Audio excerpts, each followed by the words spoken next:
So hey guys, what's up? This is AJ and today we are going to talk about our second part of the electromagnetism chapter. So इस chapter को start करने से पहले मैं आपको बता दूं इसका पहला पार्ट पहले ही आ चुका है। अगर आपने वो नहीं देखा तो उसको जरूर देखें और आई बटन पे आप क्लिक करके उसे देख सकते हैं।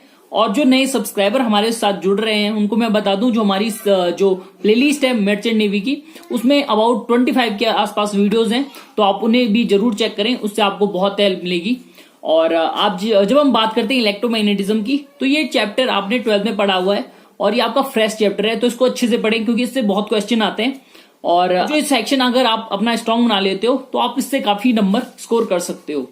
सो आशा करता हूँ ये वीडियो आपको अच्छी लगेगी। सबसे पहले हम देख लेते हैं कौन कौन से हमारे इंपॉर्टेंट टॉपिक्स हैं जिससे क्वेश्चन आने के सबसे ज्यादा आसार होते हैं। तो सबसे पहले आपको मैग्नेटिक इफेक्ट ऑफ करंट पढ़ना है, जिसके उसके बाद आपका बायो-सेवर्ट्स लॉ हो गया, एप्लीकेशन ऑफ बायो-सेवर्ट लॉ हो गया। और इसमें आपको दो चीज़ें ध्यान रखनी है जो एप्लीकेशंस हैं इसकी, उसमें एक इन्फिनाइटली लॉन्ग वायर्स से क्वेश्चन पूछ लेता है और एक हो गया आपका जो सर्कुलर वायर है उसके सेंटर में क्वेश्चन पूछ लेता है। ठीक है, तो इन दोनों का फॉर्मूला आपको अच्छे से याद करना है। फिर उसके बाद आपका आ जाता है ACL, एम्पियर सर्किटल लॉ, ये भी बहुत इंपॉर्टेंट आपका है। एप्लीकेशन ऑफ ACL हो गया आपका। और आपको सोलेनॉइड पढ़ना है, टोरॉइड पढ़ना है, वो अच्छे से पढ़ लेना क्योंकि उससे क्वेश्चन आने के बहुत आसार रहते हैं। ठीक है, फिर अगला क्वेश्चन हमारा force acting on a charge particle.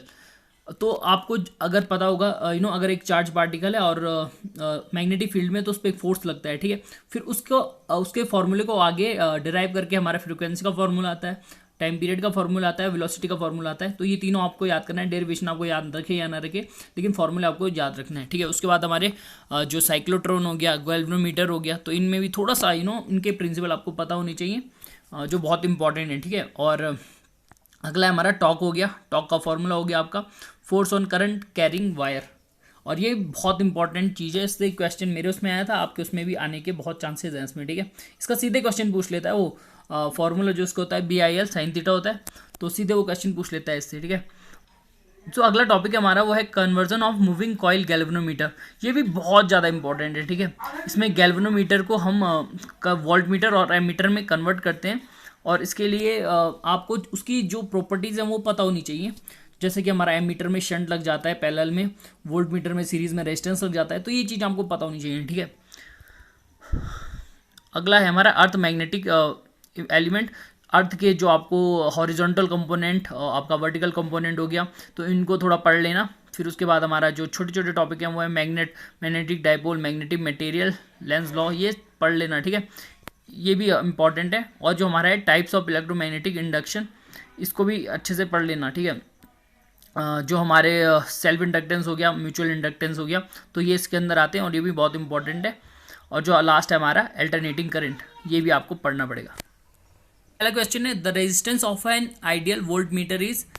तो इसमें आपको एक चीज़ जो ध्यान रखनी है वो है कि आपको जो गैल्वेनोमीटर है उसको कन्वर्ट करना आना चाहिए, मतलब उसके फॉर्मूले जो भी हैं एमीटर और वोल्ट मीटर में। तो उसकी प्रॉपर्टीज़ में ये एक चीज़ होती है जिसमें आता है हमारा वोल्ट मीटर का रेजिस्टेंस कितना होना चाहिए। तो इसमें हमारा जो आंसर होगा वो होगा इन्फिनाइट। ठीक है, अगला क्वेश्चन हमारे पास है an electric generator is based on. तो हमारे पास चार ऑप्शन है, Faraday's law, motion of charge particle in electromagnetic field, Newton's law of motion, fusion of uranium by slow neutron. इसमें आप एलिमिनेशन मेथड यूज़ कर सकते हो क्योंकि ये काफ़ी सरल क्वेश्चन है। अदरवाइज मैं कभी अगली वीडियो में आपको बताऊंगा एलिमिनेशन मेथड को यूज़ कैसे करते हैं जब आपके पास कुछ डाउट्स हो। वैसे इसका आंसर हो जाएगा Faraday's law of electromagnetic induction. और अगर ऑप्शन भी देखोगे जैसे न्यूटन्स लॉ ऑफ मोशन, ये यहाँ यूज़ नहीं हो सकता।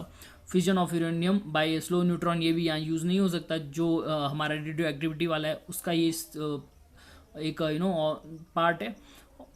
और जो हमारा ये motion of charge particle in electromagnetic field और फैराडेज लॉ है, यही दो ऑप्शन बचते हैं। तो इसमें आपको पता होना चाहिए फैराडेज लॉ इसका आंसर हो जाएगा।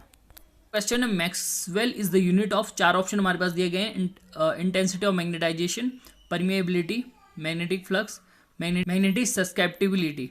तो इसका आंसर हमारा हो जाएगा मैग्नेटिक फ्लक्स, और मैग्नेटिक फ्लक्स का वेबर भी होता है, तो आपको ये चीज़ ध्यान रखनी है। ठीक है, अगला क्वेश्चन है हमारे पास, इसमें हमें दिया गया है the horizontal component of the earth's magnetic field at a place is 0.8 G.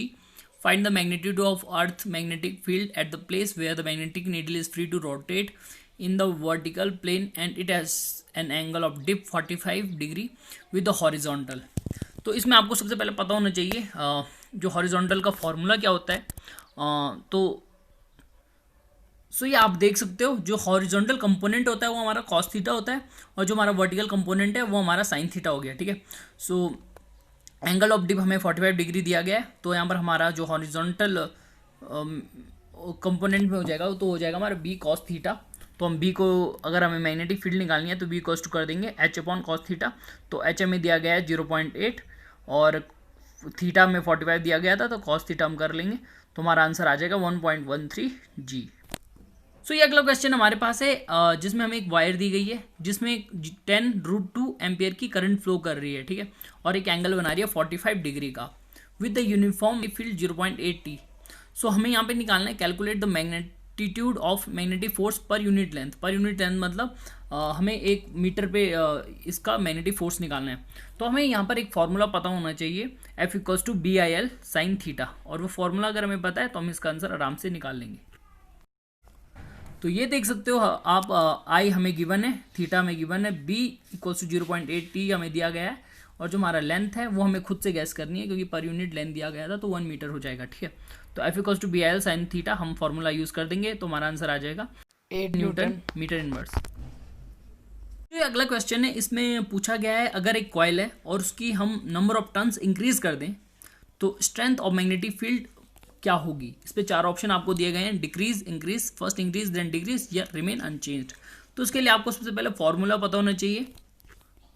तो ये आप देख सकते हो यहाँ पर मैग्नेटिक फील्ड स्ट्रेंथ के यहाँ पर 2 केसेस होते हैं, एक होता है सोलेनॉइड, एक होता है टोरॉइड, ठीक है।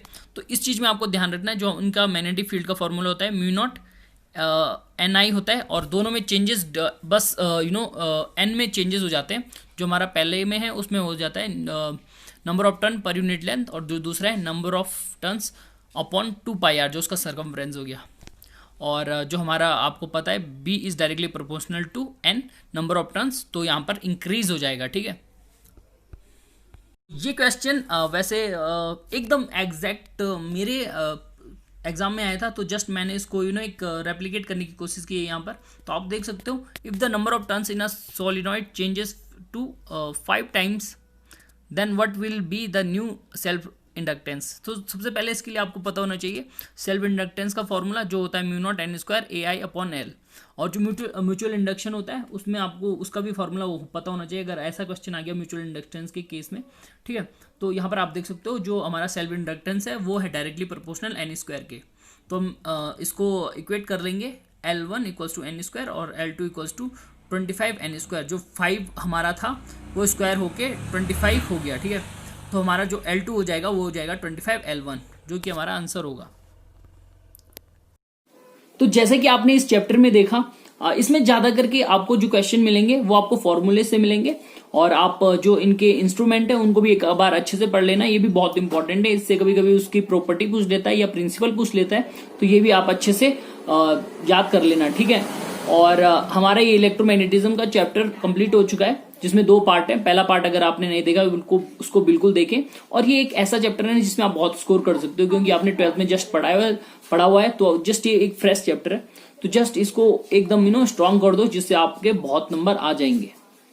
और अगर ये वीडियो आपको अच्छी लगी है तो लाइक करें, कमेंट करें, शेयर करें और सब्सक्राइब करें।